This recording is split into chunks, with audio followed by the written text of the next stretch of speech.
I'm going to be showing you how to delete search history in your Safari. So it's really easy, so let's get right into it. Just go ahead and open your phone, and once you're there, you just need to go to your app library and find settings right at the top. Just go ahead and tap there. So after you're here, you need to find apps and go to Safari.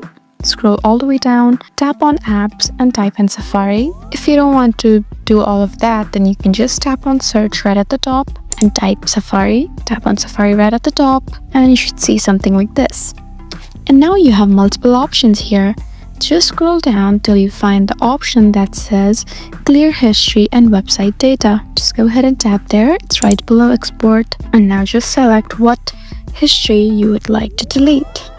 So let's say you want to delete the last hour history, choose that. If you want to delete all of the history, tap on all history, select the profile. You can also have additional options like closing all tabs, and then finally tap on the red button that says clear history. Right after you tap here, your history would be automatically deleted. So there you go, that's how you do it. I hope this video was helpful for you. Please leave us a like and drop us a comment down below, and we'll see you again in our next video. Thank you for watching.